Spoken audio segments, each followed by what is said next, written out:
Fala aí, torcedor santista, mais um pré-jogo no ar. Hoje é domingão, né, dia 2 de junho, e amanhã, dia 3, o Santos enfrenta o Botafogo de Ribeirão Preto lá em Londrina, né? Vale lembrar que o Peixe vai mandar o jogo lá, porque tem aquela punição, né, ainda, o Santos ainda está punido, tem que cumprir 2 jogos sem uma parte ali, né, da torcida, e esse jogo contra o Botafogo seria na Vila. O Santos passou para Londrina, vendeu o mando, né? Vendeu por R$600 mil, vai lembrar, porque lá a capacidade do estádio do Café é maior, né? São 30 e poucos mil. Na verdade a capacidade total é 36, mas só está liberado aquele negócio de segurança dos bombeiros, só está liberado 32 e o Santos só pôde vender, acho que é 28. O Santos não é uma empresa, né?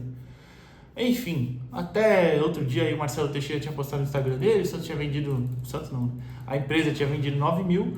Vai lembrar que independente da renda, o Santos não ganha mais nada, tá? O Santos ganhou 600 mil e as despesas de viagem, hospedagem, pagas pela empresa, do Botafogo de Ribeirão também foram pagas, e aí o restante ali que lucrar é da empresa que comprou lá. Mas, enfim, isso não é tão relevante, é só para falar mesmo.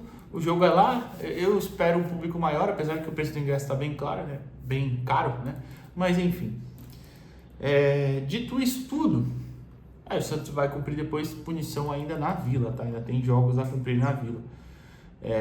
Enfim, contra o Botafogo, lá em Londrina, estádio do Café, e o Santos vai pegar o último colocado, né? O Santos que é o segundo, vai lembrar que o Goiás ultrapassou o Santos, tá? O Goiás venceu nessa rodada, venceu o... Quem que o Goiás venceu ontem? Deixa eu ver aqui rapidinho. Esqueci, venceu o Sport, 3-0. E não foi nem ontem, já foi na sexta-feira, né?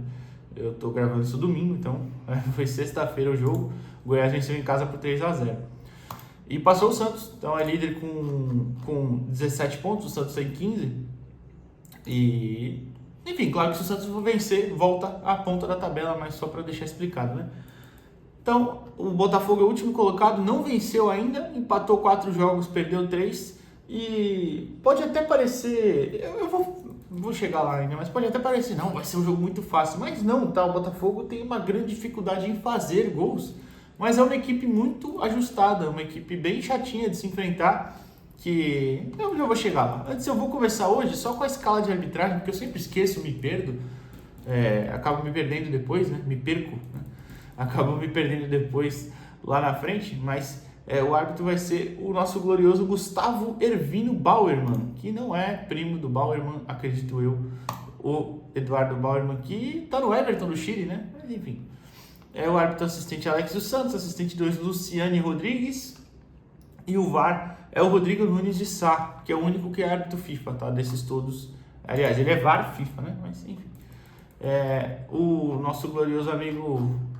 é árbitro FIFA, e eu queria ver até quais jogos ele trabalhou, mas se você já entrou no site na escala de arbitragem da CBF, você vai ver porque sempre eu me perco. Você clica num negócio, abre outro, mas enfim. Em jogos do Santos esse ano ele trabalhou como VAR no Santos e Guarani, né? Aquela polêmica do gol do Gil, mas enfim, não fez tanta diferença porque o Santos fez 4-1. E o árbitro mesmo, o nosso querido Gustavo Hervino, ele não trabalhou em nenhum jogo do Santos. Mas enfim, esperamos que eles não apareçam, porque a arbitragem boa é quando não aparece no jogo, né? Quando não toma o lugar de estrela da partida.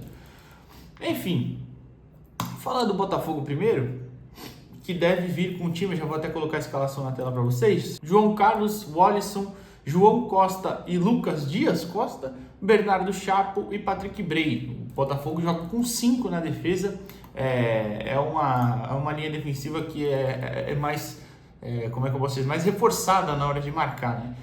Pelo lado direito tem o Emerson Ramon, no meio Douglas Baggio e Gustavo Bochecha, e pelo lado esquerdo mais o Jonas Toró, né? E na frente a gente tem o Alexandro, provavelmente, né? Essa vaga de centroavante às vezes é revezada com o Leandro Pereira, aquele mesmo, ex-Palmeiras, mas o Alexandro deve ser o titular desta partida, tá? O time do Botafogo tem como destaque a dificuldade desse time em fazer gols, né? São só 2 gols marcados na Série B, um foi se eu não estou enganado, foi na estreia contra o América, que foi 1-1, e depois um gol marcado contra o Paysandu, na segunda rodada também foi 1-1. Depois disso, foram alguns jogos aí, empatou com o Mirassol em 0-0, perdeu do Guarani por 2-0, empatou com a Chapecoense em 0-0, perdeu do Goiás por 4-0 e perdeu do Novo Horizontino por 1-0, esse na última rodada com um gol contra bizarro até, né? Mas enfim. E nesse meio do caminho eles foram eliminados pelo Palmeiras na Copa do Brasil e até marcaram um gol, né? Eles perdem por 2-1 no Allianz Parque, gol do Patrick Bray, já vou falar dele, e empata, né, em casa por 0-0 e é eliminado. Mas enfim, eles não vencem desde o dia 14 de março, quando venceram o Anápolis pela Copa do Brasil, antes de enfrentar o Palmeiras, né? Dito isso, como eu falei, é uma equipe que se defende bem, tem uma linha baixa que sabe se posicionar, sabe se defender, mas tem uma certa dificuldade em fazer uma transição um pouco mais rápida, né? Tem essa dificuldade em fazer uma transição mais rápida, então o Santos pode se aproveitar disso, contra-ataque, principalmente puxado ali pelo Otero ou pelo nosso amigo Wesley Patati. E o Botafogo, na hora que tem a bola, né, é uma equipe que tenta se posicionar com 3 zagueiros, né? Tenta não, consegue se posicionar com 3 zagueiros. E os seus alas sobem bastante. O Alisson pela direita, o Patrick Bray pela esquerda. O Patrick Bray, inclusive, muitas vezes ele faz faz a vez de ponta, né? E o Jonas Toró fica pelo meio. Então, mais ou menos, fica com 3-4-3, sabe? Na hora de atacar. Então, é interessante, principalmente que o Patrick Bray tem qualidade. É um cara que chega bastante na frente.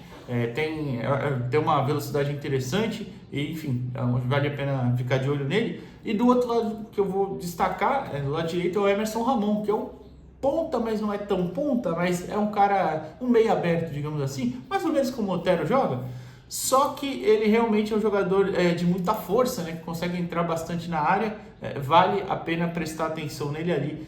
Talvez o Escobar tenha um trabalhinho por esse lado aí, tá bom? Mas é isso. Então, como eu falei, eles têm o pior ataque da competição, só fizeram 2 gols, porque tem realmente essa dificuldade em fazer gols. Isso não é um time que fica bastante com a bola, tenta trocar passes, mas não consegue no último terço realmente finalizar, dar um último passe mais perigoso, digamos assim, enfim.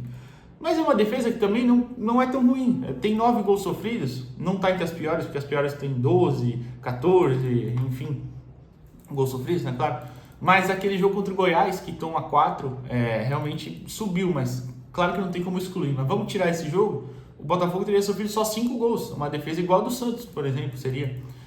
Que foi uma partida realmente que deu tudo errado. O goleiro Michael, que não vai ser titular, como vocês viram, eu já falei, o João Carlos perde a vaga de titular naquele dia, porque ele vai muito mal mesmo, toma 2 gols bizarros, enfim. Então, é uma equipe chata. Claro, acho que o Santos tem que fazer valer o seu time bem superior, a gente tem que vencer, fazer valer o mando, mas não é uma equipe tão baba assim. O Brusque, por exemplo, era pior, né? Enfim. Pronto.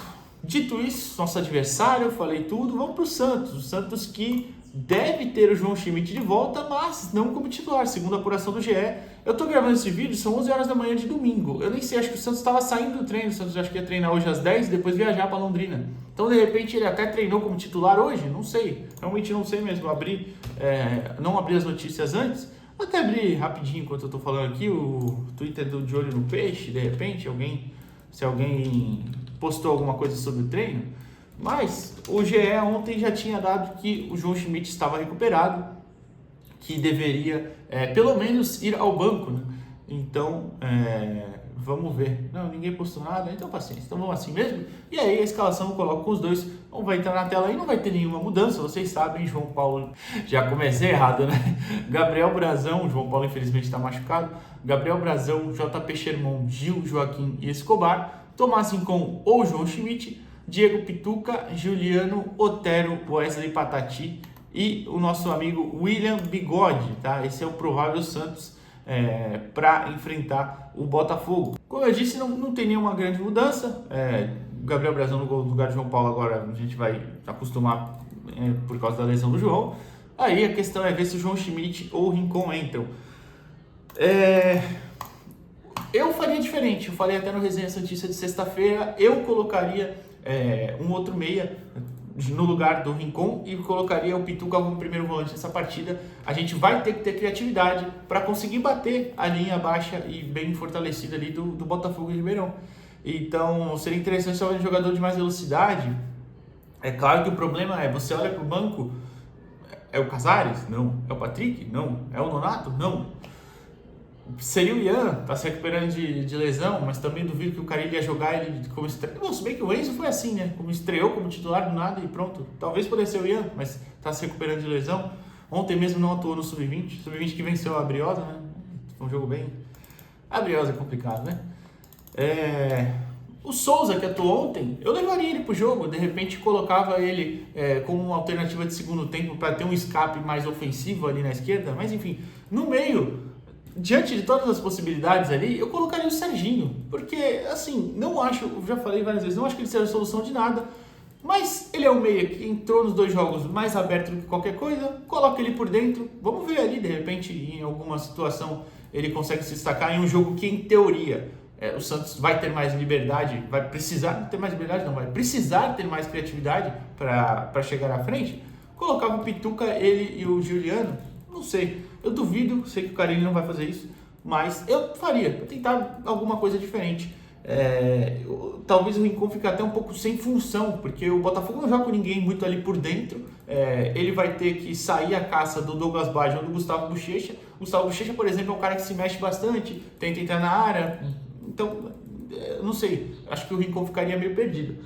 Mas enfim, basicamente é isso. A gente precisa vencer para voltar à liderança. A gente tem um jogo que vamos enfrentar um time em crise. A organizada foi lá conversar com os caras, reclamar da campanha, enfim. Um time que já vencemos no ano, numa partida que não foi fácil, né? Vocês devem lembrar, o Santos teve sua chance, mas o Botafogo também naquela vez, na estreia do Campeonato Paulista. Então, enfim, a gente precisa vencer. Mas acho que vamos encontrar aí um time bem fechado, que o ideal era fazer um gol cedo, principalmente ter uma criatividade para ir para cima do adversário. Fechou? Basicamente é isso. Amanhã a gente volta com o pós-jogo. Talvez algum vídeo de manhã, não sei. Eu vou tentar ver um vídeo que eu queria fazer. Eu vou tentar ver a estreia a estreia não, né? A partida do Miguel no amistoso México e Bolívia. O México vence por 1-0. O Miguelito foi titular, ele atuou os 90 minutos. Eu vi alguns elogios, mas eu não vi a partida. Vou tentar assistir depois. Talvez eu faça um vídeo disso amanhã de manhã. Mas, enfim, amanhã a gente volta. Valeu.